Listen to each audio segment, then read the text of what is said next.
Allô, c'est Israël. Je vous parle des différents formats de fichiers pour l'écran, que ce soit pour l'Internet sur ordinateur ou sur un iPad, iPhone, etc., etc. Alors, première chose à s'assurer, sortir sa règle, s'assurer qu'on a bien le bon nombre de pixels dans notre image à l'intérieur de Photoshop ici. Donc, ce que je vois souvent, c'est des images qui sont beaucoup trop grandes en termes de pixels. Donc voilà, pas trop de pixels, s'il vous plaît. On pense à la taille la plus grande à laquelle l'image va s'afficher dans un écran. Ensuite, une fois que ça c'est réglé, on travaille toujours au mode RVB. On s'en va faire fichier, exportation, enregistrer pour le web hérité. Il y a plusieurs autres façons de le faire, puis j'ai couvert par exemple les plans de travail, les assets dans un autre tuto. Mais ici, je veux faire vraiment un survol des différents fichiers, donc je vais y aller avec la classique.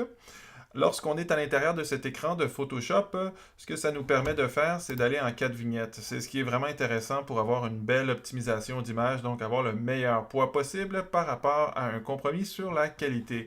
Lorsqu'on est en 4 vignettes, dans le coin en haut à gauche, on voit notre original, puis on est capable de comparer ensuite. En gros, c'est pour faire des compromis.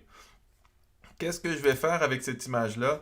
Déjà, je vois qu'il y a un certain nombre de pixels ici. Donc, je ne vais pas me travailler sur mon original, mais plutôt sur la première des quatre images. Alors, je vais me placer en PNG 24, qui est toujours mon best du best dans le West. Alors, mon PNG 24, c'est le meilleur format d'image.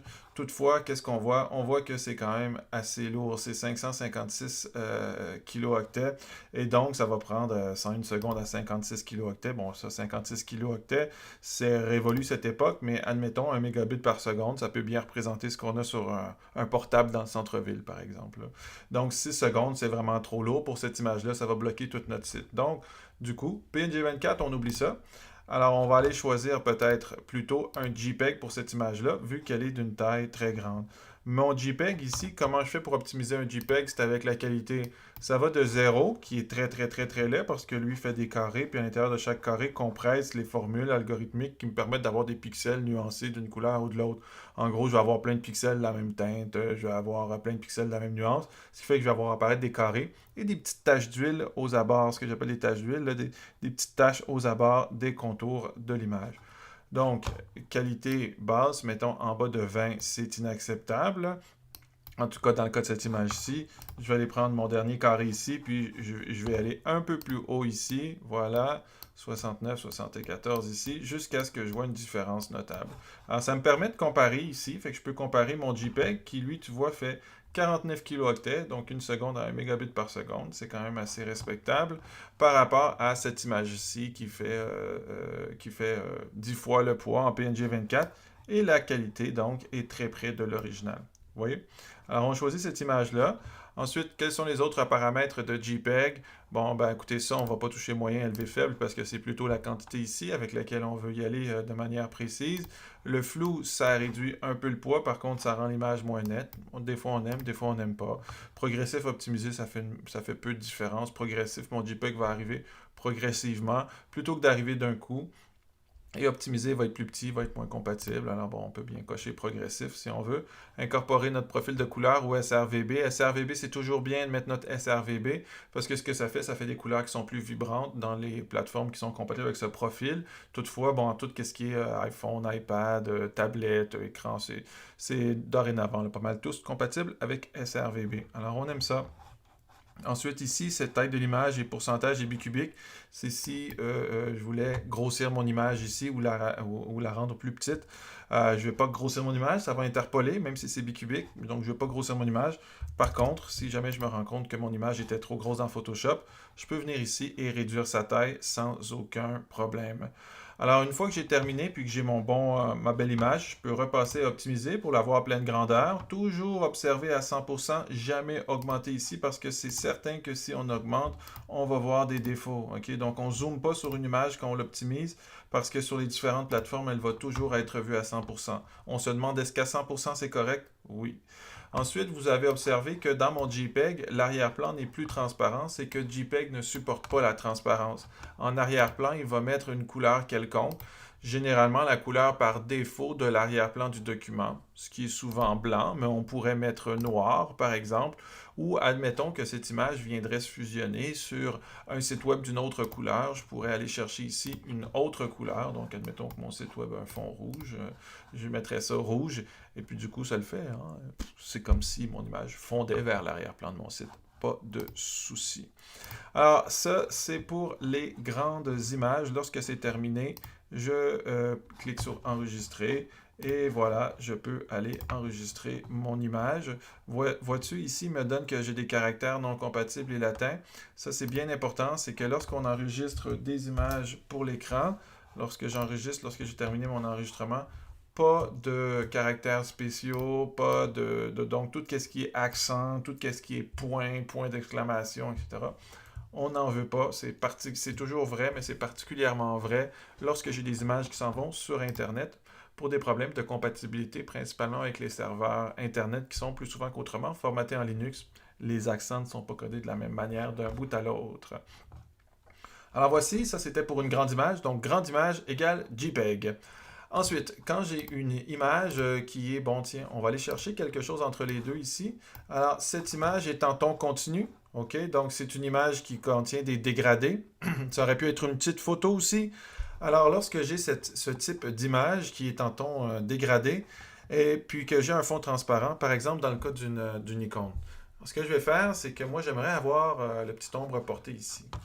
Alors, lorsque je vais m'en aller ici, là, j'ai vraiment pas le choix. Je vais choisir PNG24 parce que si je le mets en JPEG, ben ça l'écrase. Puis peut-être que mon site, l'arrière-plan n'est pas blanc, peut-être qu'il y a d'autres choses, bon, sur un motif, etc. Donc, je vais rester en PNG24. Parce que c'est un petit icône, de PNG24 à JPEG, il n'y aura pas une grande différence de poids. Ou du moins, ça ne fera pas une grande différence dans mon navigateur. On se situe sous la barre des 100K, ça va quand même assez bien. Surtout si l'icône est très petite, là. 300, c'est quand même grand, mais si je tombe à 100 pixels de large, là, on n'a pas une grande différence. Alors 10 kilooctets, ça passe bien. Alors, petites icônes, surtout si on veut de la transparence, puis on veut être capable de bien distinguer tous les détails de la simplification graphique que peut représenter une icône. Donc, PNG24 pour les petites images ou les icônes, surtout ceux qui ont de la transparence. Ensuite, admettons que j'ai un aplat de couleurs, comme c'est le cas ici, dans mon image. Comme c'est le cas dans cette image-là, alors, ce que je vais faire, c'est que si j'ai un aplat de couleurs, ça va me permettre de choisir PNG8 ou GIF. PNG8, GIF, c'est la même chose, c'est 8 octets. Donc, ce que ça veut dire, c'est que ça prend un maximum de 216 couleurs ici. Alors, regardez bien ici, mon image GIF pèse 5 kilooctets. Si j'augmente le nombre de couleurs, ça la rend plus lourde, mais il n'y a aucune différence. Ça va principalement être pour les nuances. Attention, on ne peut pas aller vraiment en dessous de 8 parce que sinon, ben, ce qui arrive, c'est qu'il y a il y a mon pixel transparent. Puis après ça, ça devient aliasé dans les contours. Les petits pixels gris me permettent de faire la transition là, entre voyez-vous, entre ici, là, par exemple, entre mon blanc et mon bleu. J'ai un petit pixel transparent, donc je vais avoir cette couleur-là. Alors, GIF, ça va très bien pour ce type d'image-là, où est-ce que c'est des aplats de couleurs qui sont très très nettes. Ensuite, où est-ce que GIF pourrait aussi m'aider? Alors, par exemple, si j'ai une animation, ici dans ma fenêtre montage, à l'aide de ma fenêtre montage dans Photoshop, j'ai conçu une petite animation GIF, par exemple, comme celle-ci, et j'aimerais l'exporter. Alors, ce que je vais faire toujours... Shift, commande, Alt, S, donc majuscule, commande ou contrôle, Alt et S pour sauvegarder pour le web. À ce moment-ci, je choisis GIF et il m'est possible d'avoir une animation qui joue toujours ou qui joue seulement qu'une fois ou un nombre X de fois. Alors voici pour sauvegarder un GIF animé, puis c'est la même théorie au niveau du nombre de couleurs. Voilà, c'était tout pour Photoshop. Maintenant, dans Illustrator, alors j'ai vraiment la même type de théorie dans Illustrator. Donc, lorsque je m'en vais exporter pour le web irrité, encore une fois, j'ai d'autres paramètres ici que j'ai couverts dans d'autres tutos, mais on va rester avec ça ici. Donc, j'ai le même type de parcours à 1 vignette, 2 vignettes.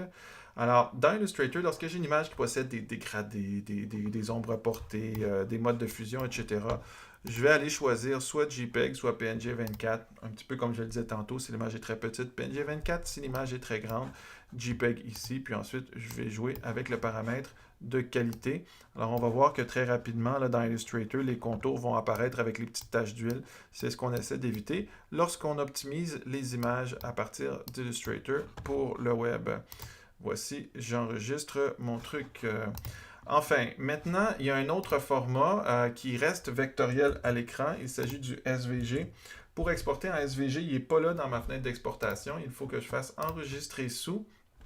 Et là, à ce moment-ci, lorsque j'enregistre sous, dans ma fenêtre de dialogue, j'ai SVG qui apparaît. Ce SVG-là ici, voici, je vais choisir, tenter d'y aller avec SVG1 parce que c'est plus compatible. Avec les options, par défaut, ça va très bien, surtout s'il n'y a pas de police d'écriture. De toute manière, on déconseille de laisser les polices là, live à l'intérieur du SVG.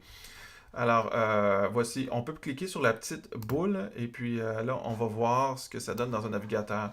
Fait comme vous voyez, c'est toujours net. Pourquoi? Parce que c'est scalable. Ce qu'il faut, par exemple, c'est que cette image ne possède pas trop de points d'ancrage, ne possède pas de filets dégradés, par exemple, ce type de choses-là. Donc, des vecteurs simples, on y va en SVG. Et à ce moment-là, j'ai pu sauvegarder mon SVG, c'est très léger. Maintenant, à l'intérieur de InDesign, lorsque j'ai des mises en page, des livres, par exemple, ce type de choses-là, donc là, on parle plutôt de livres électroniques.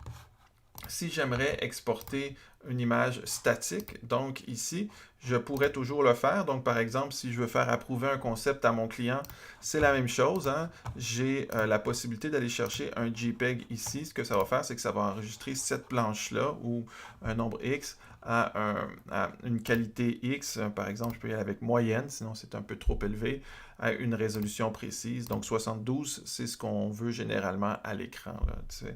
Voilà, espace colorimétrique en RVB. Alors là, j'exporte ça. Ça va me faire un JPEG statique que je peux envoyer à mon client pour exportation au niveau de la maquette. Maintenant, si je veux avoir un concept de livre électronique, donc plusieurs pages qui se tournent et qui se lisent à l'écran, à ce moment-ci, je vais exporter toujours. Toutefois, je vais choisir entre PDF et EPUB. Alors, PDF, si c'est pour être lu à l'écran, c'est PDF interactif. OK? J'ai couvert un peu plus le PDF dans un autre tuto complet sur le PDF là, que vous pouvez voir si ça vous intéresse. La seule chose que je vous dirais, si vous voulez bien faire attention avec ça, laissez les options par défaut, ça va, c'est généralement c'est la résolution. Donc, essayez de chercher quelque chose d'un peu plus élevé que 72. Pourquoi ça s'ouvre généralement autour de 72 pixels par pouce dans l'écran?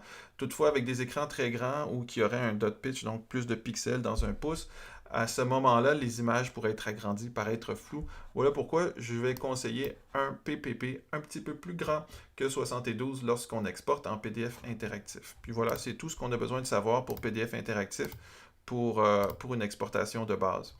Maintenant, un autre format qui se popularise avec les liseuses électroniques, avec la lecture sur les téléphones ou avec les tablettes, c'est le format EPUB. Le format EPUB est intéressant parce que la mise en page va pouvoir s'adapter à l'écran et le texte va rester donc du texte live qui va pouvoir être lu, indexé, souligné. Alors, ce qu'on doit faire pour exporter en EPUB, on fait fichier exporter et on va choisir EPUB. Deux types de EPUB, mise en page fixe ou redistribuable. Mise en page fixe, c'est probablement ce qu'on va choisir si on a quelque chose comme ça ici, donc une mise en page un peu plus complexe de type magazine, où on veut préserver l'intégrité des proportions puis des enjeux graphiques. Donc là, on choisit mise en page fixe. Au niveau des paramètres de conversion, c'est la même chose au niveau de la résolution. Je vous conseille encore une fois de choisir quelque chose d'un petit peu plus élevé que 72. Puis si le poids est un enjeu, un peu moins élevé que 150 pour pouvoir justement avoir une belle qualité d'image. Ici, on peut choisir moyenne. Ça va être un petit peu moins lourd, mais ça va quand même être plus léger et joli. Voilà au niveau de l'exportation en EPUB. Lorsque j'exporte ça ici, ça va s'exporter en EPUB. Ça va venir s'ouvrir à l'intérieur de mon lecteur iBook Mac. Toutefois, par exemple, ici j'ai des petits messages, ça c'est probablement parce que je n'avais pas lié mes images. Donc on voit que ma mise en page, elle est intègre. Mes liens web sont bien préservés et mes vidéos peuvent jouer. Mes vidéos, s'ils sont bien sûr embeddés dans InDesign, peuvent jouer. Toutefois, s'il s'agit d'un roman, par exemple, et que je ne veux pas justement que ma mise en page reste telle quelle, je veux qu'elle s'adapte. Si c'est du texte suivi, là, principalement avec des gros titres, peut-être des images, mais pas une mise en page aussi sensible que celle-ci. Ce que je vais faire, c'est que je vais exporter et je vais exporter en EPUB redistribuable. Donc, à ce moment-là, ce que ça va faire, mon redistribuable, c'est que ça va venir créer des normes HTML, CSS avec mon fichier qui sont très, très, très bien faites, qui sont très sémantiques, donc avec mes articles, mes sections et tout ça. Et mon EPUB va pouvoir vraiment s'adapter au format paysage, portrait. Donc, si la personne qui est en train de lire tourne sa plateforme portable de liseuse, tout le contenu va venir s'adapter. Mais dans le cas d'un contenu comme celui-ci, ben, c'est pas tout à fait adéquat parce que la mise en page va être passablement maganée. Donc voici ici, si on l'a, je vais vous montrer ici. Vous allez comprendre, ma mise en page, là, voyez-vous, elle est toute défaite. Toutefois, lorsque je remets mon écran dans une autre proportion, ben, tout vient s'adapter. Alors, ça, c'était pour le EPUB. Maintenant, pour les images en mouvement. Alors, dans le cas d'After Effects, ce que je vais faire, c'est que je vais faire fichier, exporter, et je vais ajouter à la file d'attente de Media Encoder parce que ça me donne plus de flexibilité Media Encoder. Et à partir du moment où je suis dans Media Encoder, dis-je, ce que ça fait, c'est que ça va choisir déjà un paramètre par défaut qui est celui du projet. Généralement, H264, c'est ce qu'on veut. Si vous en voulez un autre, admettons que vous envoyez ça sur YouTube, vous pouvez toujours aller choisir un paramètre ici à gauche pour correspondre. Toutefois, moi, je vous dirais que dans la plupart des cas, vous allez rester dans la section H264. Alors, il y a deux circonstances. La circonstance où votre MP4, vous le mettez vous-même sur le web. Alors, donc, vous allez prendre le format correspondant à la source débit élevé, débit moyen, dis-je, parce que débit moyen, ça va venir compresser un peu votre vidéo, il va être un petit peu moins lourd. Si vous prenez cette vidéo et que vous l'amenez sur une plateforme de partage comme YouTube ou Vimeo, alors là, je vous dirais plutôt d'y aller avec un débit élevé. Pourquoi? Parce que vous allez tirer le maximum et c'est YouTube ou Vimeo qui va compresser votre fichier selon leur propre algorithme qui est déjà très, très, très, très sophistiqué. Donc, vous ne voulez pas compresser et doublement compresser un fichier. Donc, vous donnez à YouTube ou à Vimeo le meilleur format possible. Je dis H264 parce que ça fait des extensions MPEG-4, donc MPEG-4 et MPEG-4, ce que ça fait donc, c'est que ça permet d'avoir un bon compromis entre poids et qualité. Alors voilà, c'était l'ensemble des notions que vous devez savoir pour la base au niveau de l'exportation des formats pour l'écran.